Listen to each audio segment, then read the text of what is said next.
আমাদের পাড়াতে অনেক বাড়ি আছে, কিন্তু নির্দিষ্ট এই বাড়িটা আমার মন কেড়ে নিয়েছে সত্যি। আর আমার না একটা খুব বাজে স্বভাব আছে, সেটা হচ্ছে বাড়ির নিকনেম রাখা। মানে মানুষজন পশু পাখি পর্যন্ত ঠিক ছিল, বাড়ির ডাক নাম কে রাখে ভাই? আরে আমি তোমাদের সবার অপ্রিয় দেবাংশী এই কুকামটা করি। যেমন ধরো কোনো বাড়ির অবস্থান পুকুর পাড়ে, তো আমি ওই বাড়ির নাম রেখে দিই পুকুর পাড়ের বাড়ি। আবারও ধরো কোনো বাড়ির হলুদ রং, এবার আমি ওই বাড়িকে ডাকি হলুদ বাড়ি। এমনকি আমি আমার পাড়ার লোকজনদেরকেও এই নামের অভ্যস্ত করে দিয়েছি। কিন্তু এই বাড়িটার নাম আমি খুবই ভালোবেসে রেখেছি, সেটা হচ্ছে শখের বাড়ি। মানে এমন একটা ফ্যান্সি রুম, এই যুগে কার না এরকম একটা ঘরের স্বপ্ন থাকে বলতো? তবে বড় সমস্যাটা হচ্ছে স্বপ্ন তো আর খালি থাকলেই হবে না, স্বপ্ন পূরণ করার জন্য পকেটে গান্ধীর পাতাও থাকতে হবে। আর তোমরা তো জানোই গাইস যে আমি আগের জন্মে ছিলাম ভগৎ সিং, তাই গান্ধীজি আর আমার ভিতর রিলেশনটা হচ্ছে অয়েল এন্ড ওয়াটারের মতো। আর একটু জানিয়ে রাখি যে এই বাড়িটা কিনা একদমই আমার বাড়ির সামনে হয়েছে, তো আমি এই বাড়ির কাকিমণিটাকে জানিয়ে রেখেছি যে কাকিমণি, তোমার কাছে আমি লাখ টাকা কিংবা কোটি টাকা চাইবো না, তুমি খালি আমার বাচ্চা নিষ্পাপ মুখটির দিকে তাকিয়ে তোমার বাড়িতে আমাকে ভিডিও করতে দিও প্লিজ। এবং আমার বাচ্চা ফুলের মতো মুখটির দিকে তাকিয়ে কাকিমণি রাজিও হয়ে গিয়েছে।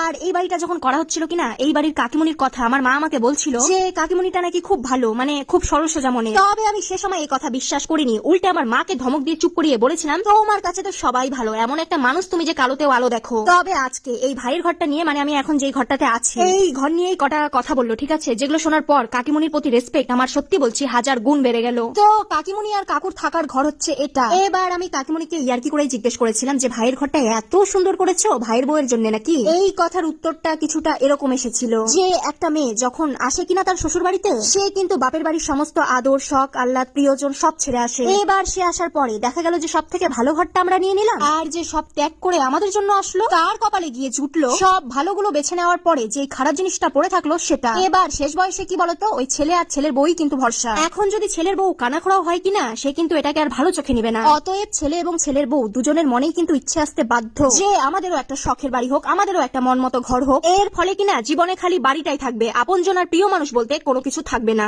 আসলে আমাদের সমস্ত সম্পর্কই চলে স্যাক্রিফাইসে। সারাটা জীবন খালি মাত্র নিজের শখ আহ্লাদকে প্রাচুর্য দিয়ে যারা খালি আমার করে সমস্ত জিনিসের উপর জোর খাটায়, জীবনের শেষের দিকে তাদের নিজের বলতে কিনা ওই নিষ্প্রাণ আর নিথর বস্তুগুলোই মাত্র থাকে। আগে নিজে গলা পর্যন্ত গিলে বাঁচি, তো তারপরে না হয় বেঁচে থাকলে দানা তুলে দিব এর ওর পাতে একটা চক্ষু লজ্জার খাতিরে। এগুলো লক্ষণ একমাত্র দেখা যায় ডাউন সোসাইটি মহিলাদের ভেতরে। আর দেখো বাড়ির এই সাইডটাতে কাকু মারবেন না পাথরের উপরে, যাই হোক ভাইয়ের নাম পর্যন্ত লিখিয়ে রেখেছে। এবার অবশেষে আমি বলতে বাধ্য যে এই বাড়ির কাকু আর কাকিমণি মানুষ হিসেবে এবং মা বাবা হিসেবে সত্যিই খুব ভালো।